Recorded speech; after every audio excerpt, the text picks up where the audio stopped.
আমার হাতে যেটি দেখতে পাচ্ছেন এটাকে বলে গাছ আলু। অনেকেই হয়তো বা চিনে থাকবেন, আবার কেউ কেউ নাও চিনতে পারেন।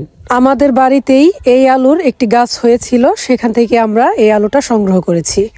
তো এই আলুর গাছ দেখতে কেমন হয়, গাছের কোন অংশে এই আলু পাওয়া যায় এবং এটাকে কিভাবে সংগ্রহ করা হয় সেটা নিয়ে ভিন্ন একটি ভিডিও তৈরি করার চেষ্টা করব। আসসালামু আলাইকুম প্রিয় দর্শক, গ্রানিজ অথেন্টিক ফুড চ্যানেলের আজকের পর্বে শেয়ার করতে চলেছি গাছ আলু দিয়ে খুবই মজাদার একটি রেসিপি। আজ শেয়ার করব শোল মাছ দিয়ে এই আলুর কষানো ঝোলের একটি রেসিপি। অনেকেই কিন্তু এই আলুটা খেতে খুবই পছন্দ করেন, বিশেষ করে আমার তো খুবই পছন্দ। আর সত্যি কথা বলতে এই আলু দিয়ে যে শোল মাছের তরকারিটা করা হয়েছিল সেটা কিন্তু অসম্ভব মজার হয়েছিল। এখনো আমার স্বাদটা মুখে লেগে আছে। শীতের এই সময়টাতেই মাটির নিচ থেকে এই আলুটা সংগ্রহ করা হয়, আর শীতের শোল মাছ দিয়ে এই আলুর তরকারিটা খেতে কিন্তু দারুণ হয়। তো কথা বলতে বলতে আমি আলুটাকে রান্নার জন্য বড় বড় টুকরো করে কেটে নিয়েছি। এবার লবণ হলুদ দিয়ে আলুটা মাখিয়ে রেখে দিব। একই সাথে শোল মাছটাও লবণ হলুদ দিয়ে মাখিয়ে নিব, তারপর এগুলোকে হালকা করে ভেজে নিব। তো একটি ফ্রাইং প্যানে তেল গরম করে নিয়েছি, এখন মাছগুলোকে দিয়ে এপিট ওপিট উল্টে পাল্টে ভেজে নিব। আর সেই সাথে একই প্যানেই আলুর টুকরোগুলোকেও ভেজে তুলে রাখবো। তবে আপনারা চাইলে আলু এবং মাছ দুটোকেই না ভেজেও রান্না করতে পারেন, কিন্তু আমার কাছে ভেজে রান্না করলে টেস্টটা বেশি ভালো লাগে।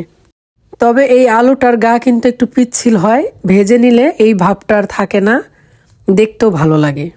মাছ আলু দুটোই ভাজা হয়ে গেছে। এবার আমি চুলায় অন্য একটি প্যান বসিয়ে দিয়েছি, আর সেটাতে তেল গরম করে নিয়ে তার মধ্যে দিয়ে দিচ্ছি 2 টেবিল চামচ পরিমাণ পেঁয়াজ বাটা আর 1 টেবিল চামচ পরিমাণ রসুন বাটা। এখন স্বাদ মতো লবণ অ্যাড করে দিয়ে 1 মিনিটের মতো এই পেঁয়াজ রসুনের পেস্টটাকে ভেজে নিব। আর 1 মিনিট পরে এর সাথে আরও দিয়ে দিব আদা আর শুকনো মরিচ বাটার। এগুলো আমি 1 টেবিল চামচ পরিমাণ করে দিয়ে দিচ্ছি। তবে পরে আমি ঝালের জন্য কিছু কাঁচামরিচের ফালিও ইউজ করব। এই পর্যায়ে হলুদের গুঁড়া অ্যাড করে দিলাম, আর একটু পানি দিয়ে মশলাটাকে ভালোভাবে কষিয়ে নিব। এখন দিয়ে দিচ্ছি 1/2 টেবিল চামচ পরিমাণ জিরা বাটা। জিরা বাটা দেওয়ার পরে আরও কিছুক্ষণ কষিয়ে নিয়েছি। এবার মশলাটা খুব সুন্দরভাবে কষানো হয়ে গেছে। এবার ভেজে তুলে রাখা আলুটা এর মধ্যে অ্যাড করে দিয়ে আরও 1 মিনিটের মতো কষিয়ে নিব। তো 1 মিনিট পরে দিয়ে দিচ্ছি ঝোলের জন্য পানি। একটু নাড়াচাড়া দিয়ে মিশিয়ে নিয়েছি, আর এরপরেই মাছের টুকরোগুলো দিয়ে দিয়েছি।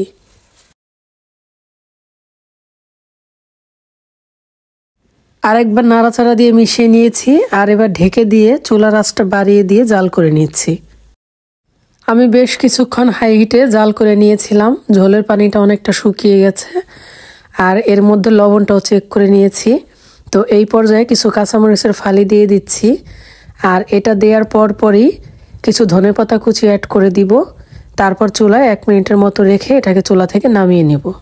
ঝোলটাকে একটু বেশি রেখেই নামাবো, কারণ এটা যখন ঠান্ডা হয়ে যায় তখন কিন্তু অনেকটাই ঘন হয়ে যায়। আপনারা দেখতেই পাচ্ছেন আমি ঝোলের কনসিস্টেন্সিটাকে এই পর্যায়ে রেখে নামিয়ে নিচ্ছি। আরও কিছুটা ধনেপাতা উপর দিয়ে ছড়িয়ে দিয়ে এটাকে সার্ভ করার জন্য প্রস্তুত করে নিয়েছি। তরকারির রঙটা দেখুন কত সুন্দর হয়েছে। তো আমরা তো সবাই জানি শীতকালে শোল মাছ খেতে দারুণ লাগে, এর সাথে আবার যোগ হয়েছে এই মজাদার গাছ আলু। তো এই দুটোর কম্বিনেশনে তরকারিটা খেতে কিন্তু ফাটাফাটি হয়েছিল। আপনারা অবশ্যই একবার হলেও চেষ্টা করবেন শীতের সিজনে এই গাছ আলু দিয়ে শোল মাছের এই রেসিপিটি করে খাওয়ার। অসম্ভব মজার হয় খেতে।